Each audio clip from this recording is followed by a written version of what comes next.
Chaud devant.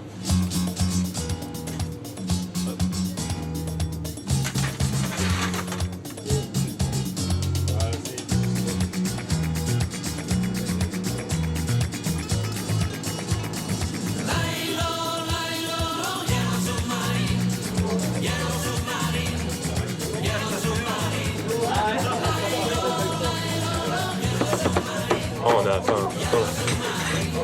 À l'étage, le carré des officiers mange exactement le même repas qu'en bas.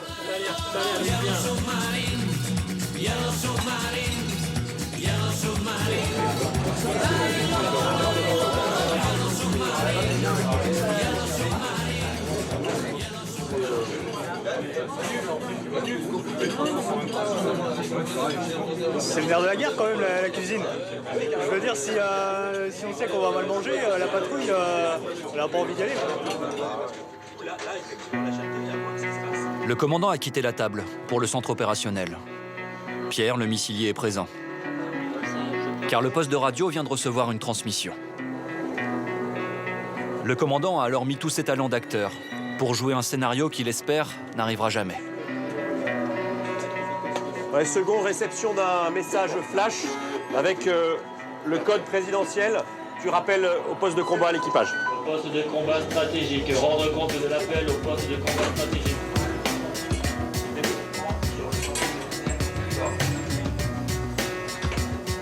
Branle-bas de combat dans tout le sous-marin.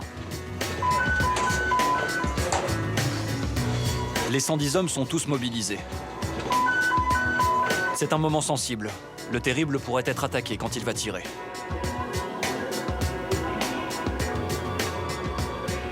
Ok, un bâtiment à la vue, commerce, porte-conteneurs. Pas de menace en surface. Ouais. PCN de s'étire. C'est maintenant que Pierre, le responsable des missiles nucléaires, intervient. Console PCN au paré. Nous réveillons les missiles, on les a testés complètement, tout fonctionne pour l'envoyer à des milliers de kilomètres de là. Mais vous savez pas où. Mais on ne sait pas où. Personne ne connaît la cible. Pas même le commandant, ni le commandant en second. Qui se séparent, chacun à une extrémité du sous-marin pour rentrer les codes de déverrouillage nucléaire. Ok, j'ai cru comprendre qu'ils étaient parés en haut.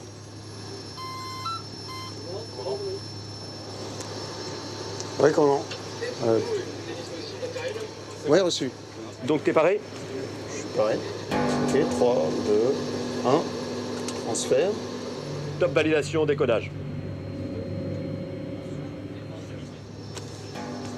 Allez, commandant. C'est bon? Les missiles sont lancés? Non. Non, pas encore. Et non, le bouton rouge qui fait tout exploser, c'est un fantasme. C'est bien plus compliqué que ça. C'est maintenant à Pierre d'intervenir. Il va procéder au lancement sur son ordinateur. Pour des raisons stratégiques, nous n'avons pas pu filmer l'écran. Commandant, nous sommes parés à passer en phase lancement. Ok, vitesse conforme. Situation plateforme conforme. Centrale parée pour le lancement. Premier missile parti. Nous poursuivons la séquence. Sous phase 2, tube 5. Un par un, calmement, Sous phase 2, tube 6. Pierre va lancer 16 missiles nucléaires. Sous phase 2, tube 14.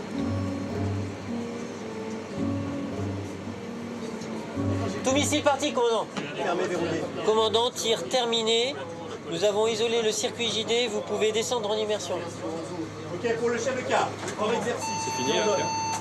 Quasiment.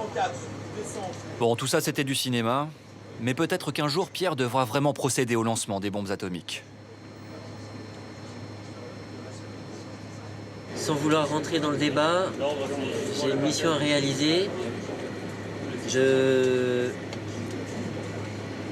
une fonction à bord, je voudrais pas trahir la France, en tout cas pas la confiance que la France a mis dans cette fonction en moi. Donc, je me contente de bien faire mon métier, Donc pas d'hésitation du tout à ce moment-là. pas d'hésitation. C'est un peu tabou de parler de dissuasion avec les sous-mariniers. C'est une prérogative politique qui appartient au président de la République. On ne sait pas ce qui va se passer dans 40 ans, on ne sait pas ce qui peut se passer dans 50 ans. Le 10 septembre, on ne savait pas ce qui allait se passer le 11. Alors certes, la dissuasion, elle ne fait pas tout, c'est-à-dire qu'elle ne traite pas toutes les menaces, elle ne traite pas une menace terroriste, etc. Elle s'adresse à un État. Mais moi, je ne sais pas aujourd'hui si peut-être dans 40, 50 ans, il n'y a pas un État qui menacera la France. Et donc on se doit d'être prêt pour justement que ce système fonctionne. C'est ce que je disais, montrer ses muscles pour ne pas avoir à s'en servir. Si ça arrive en vrai, ce moment-là, vous êtes prêt dans votre tête? Voilà, il n'y a pas de doute, quoi. Pour répondre clairement à votre question, oui, nous sommes prêts, oui, nous y sommes préparés, oui, nous avons réfléchi. Les hommes n'auront pas d'état d'âme, ils n'auront aucun état d'âme. Ils sont prêts à tout moment à répondre présent à l'ordre du président de la République, et je n'ai aucun état d'âme sur leur capacité à le réaliser. Après l'exercice, la vie continue à bord. Les plus motivés éliminent le repas de la cafétéria. D'autres se couchent dans leur bannette, car il fait nuit. C'est la lumière rouge qui le dit. Mais il y a toujours du monde debout, dont cet homme. Vous ne verrez pas son visage. Son poste est stratégique. Il écoute les profondeurs, on le surnomme l'oreille d'or. Il nous a fait un petit blind test.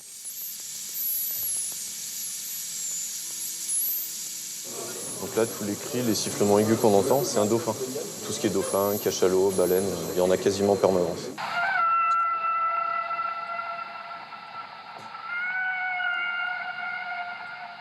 Ça, c'est caractéristique des baleines.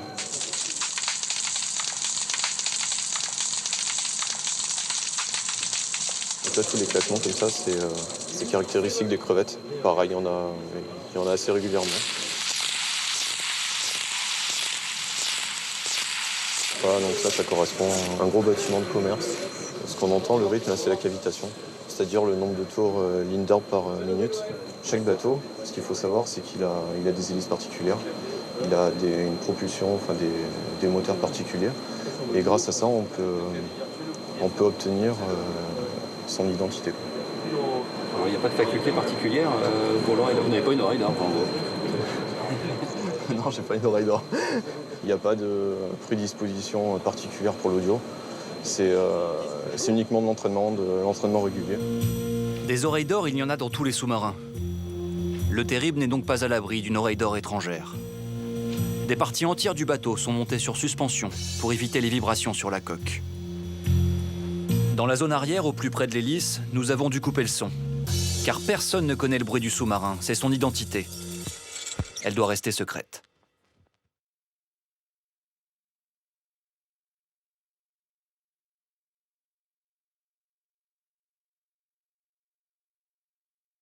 C'est ici aussi que se trouve le moteur du Terrible. Une centrale nucléaire sous l'eau. Elle est capable d'alimenter en électricité une ville de 300 000 habitants. Grâce à elle, le sous-marin pourrait rester des années en immersion. Seule limite, les vivres et le moral des hommes.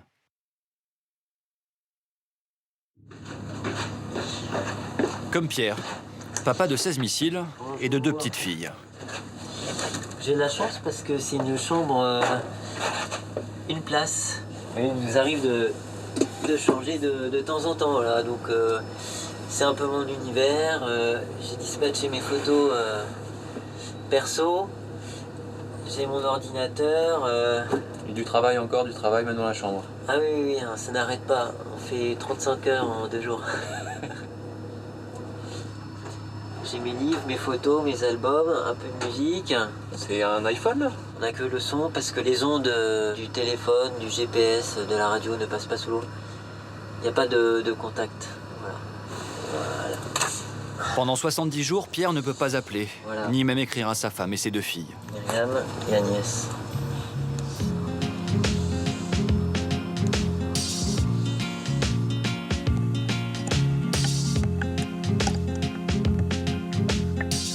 C'est l'histoire du papa qui part sur le bateau. Papa va encore partir travailler sur son grand bateau. Très très loin et très longtemps. Et qu'est-ce qu'elle fait la maman? Elle pleure. De retour à la maison, la vie change sans papa. Plus de câlins qui piquent le soir. Oh, un jour maman revient avec un grand sourire de la boîte aux lettres. Le facteur a apporté une carte postale. Tu sais, nous papa, il ne pourra pas écrire de carte. Hein, parce qu'il n'est pas dans un bateau, il est dans un sous-marin. C'est un jour comme un autre. Allez, On y va. Avant de partir en mer, Tu montes? Pierre a laissé un message à sa fille de 2 ans. Bonjour Myriam, c'est papa. Papa, tu le vois sur l'image, mais en ce moment, papa, il est en mer. Il est sur son bateau. Il pense beaucoup à Myriam. Il lui fait des bisous. Voilà mes bébés. Je t'aime, je t'aime, je t'aime, je t'aime.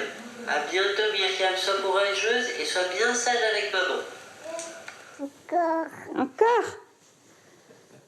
Oh là là, t'es une coquine, hein? Parce que pendant 2 mois, silence complet, vous savez pas du tout ce qu'il devient sous l'eau. Non, on sait pas du tout ce qui devient, on sait pas où est-ce qu'ils sont, on sait pas comment ils vont, on sait rien. La seule possibilité pour Marie-Lila est d'envoyer 1 fois par semaine un petit message à Pierre. Les marins appellent ça un family. Si on envoie un message à papa, mais il pourra pas nous répondre, hein, Myriam. Les transmissions sont très limitées pour garder la discrétion. Alors le message ne peut contenir que 40 mots. 26, 27, 28, 29, 30, 31, 32, 33, 34, 35, 36, 37, 38, 39. 40, ça y est? 40 mots? C'est 40 et pas 41. Hein. 40 et pas 41. On enlève des articles et on fait plus d'abréviations. J'aime bien qu'il y ait un peu des petites phrases parce que je trouve que c'est sympa. Au lieu de mettre « elle mange comme une grande », je mets « mange comme grande ». Au lieu de mettre un « tu nous manques », on a le droit de marquer « TNM ». Tu nous manques, voilà, des choses comme ça. Vous arrivez à garder un petit peu d'intimité en 40 mots, à réussir à dire des choses? Oui, alors souvent au début, je parle du concret des enfants. Et puis après, à la fin, je mets un petit mot de tendresse, quoi. Mais bon, après, on sait que c'est lu par par le commandant second, donc son chef, qu'on connaît. Donc on va mettre des choses assez simples, on va pas...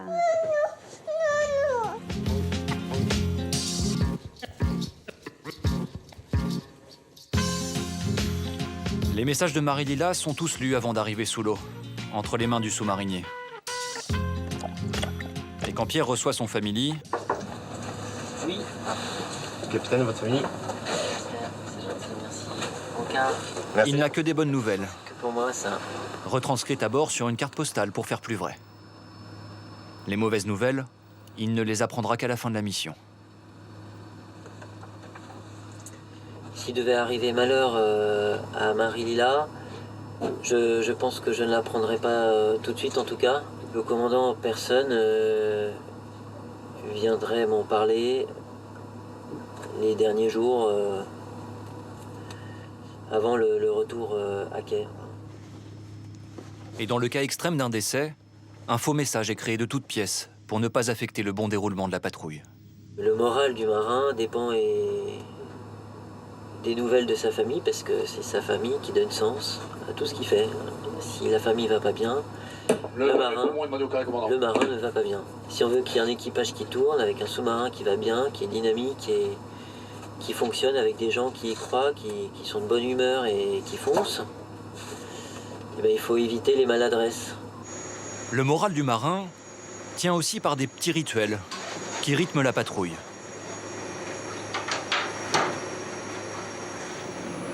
Passé sous la tondeuse de Damien, Bon, c'est parti?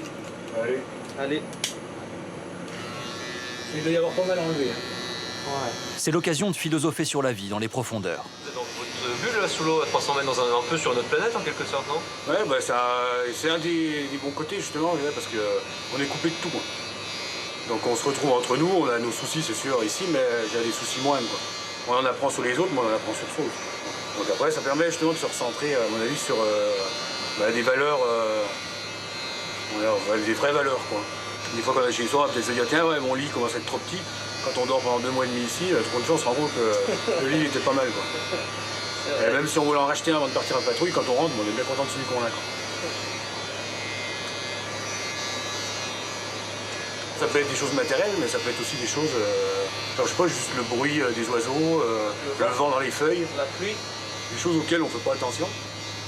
En 2 mois, quand vous les avez plus, quand vous revenez, vous le redécouvrez. Quoi. Au bout de 40 jours sous l'eau, un coup de blues envahit, paraît-il, les sous-mariniers. Oh, voilà, mon petit Nico. Ils appellent ça le syndrome de J40. Comme quoi l'homme est sûrement fait pour vivre à la lumière, en surface. La dernière semaine, tous attendent de remonter.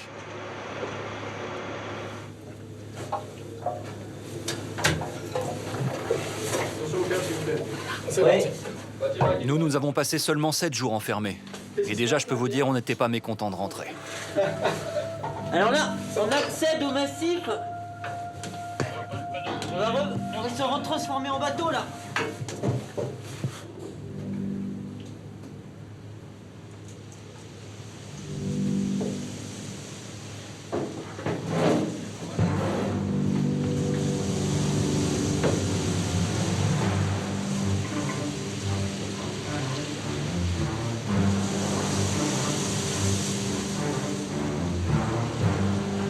Même le périscope semble tout excité de retrouver l'air libre.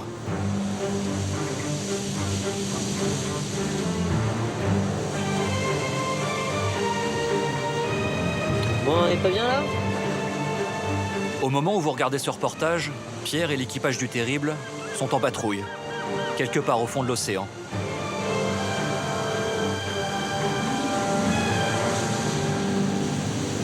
Et ça, ce n'est pas du cinéma.